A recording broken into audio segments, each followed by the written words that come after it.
Lord. എല്ലാവരും സുഖമായിരിക്കുമെന്ന് വിശ്വസിക്കുന്നു. ആരെങ്കിലും നഷ്ടങ്ങളെ ഓർത്ത് ഭാരപ്പെടുന്നുണ്ടോ? ജീവിതത്തിൽ ഒത്തിരി നഷ്ടങ്ങളും കഷ്ടങ്ങളും ഒക്കെ കടന്നു പോയിട്ടുണ്ടായിരിക്കും. ഇപ്പോഴും നമ്മൾ അങ്ങനെ കടന്നു പോകുന്നുണ്ടായിരിക്കും. നമ്മുടെ ഒത്തിരി അവസരങ്ങൾ നഷ്ടപ്പെട്ടു പോയിട്ടുണ്ടായിരിക്കും. സമയങ്ങൾ നഷ്ടപ്പെട്ടു പോയിട്ടുണ്ടായിരിക്കും. അതിനോർത്ത് ഇനി ഭാരപ്പെട്ടിരിക്കുവാനല്ല, ദൈവം നമ്മുടെ ജീവിതത്തിൽ പുതിയതൊന്ന് ചെയ്യാൻ പോവുകയാണ്.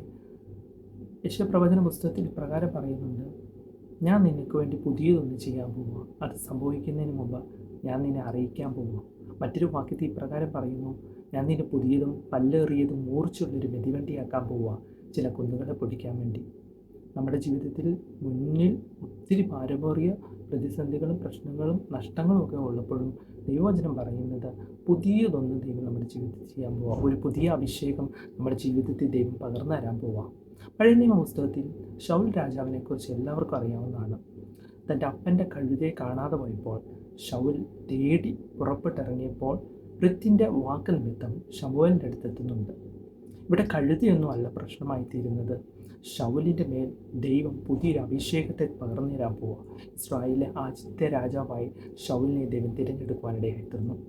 ഒന്ന് നഷ്ടപ്പെടുന്നതേ മറ്റൊന്നൊരു ഗുണത്തിന് വേണ്ടിയാണ്. പുതിയതൊന്ന് ദൈവം ശൗലിൻ്റെ മേൽ പകർന്നു കൊടുക്കുവാനിടയായിത്തീർന്നു.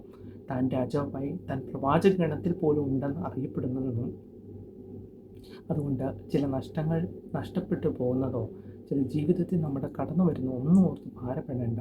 നമ്മുടെ ജീവിതത്തിൽ ദൈവം ചില പുതിയതൊന്നും ചെയ്യാൻ പോവുക. വിശ്വസിക്കുന്നു. അത് സംഭവിക്കുന്നതിന് മുമ്പ് ദൈവം നമ്മെ അറിയിക്കാൻ പോവുകയാണ്. ദൈവം അതിനായി നമ്മെ ഉപയോഗിക്കട്ടെ. God bless you.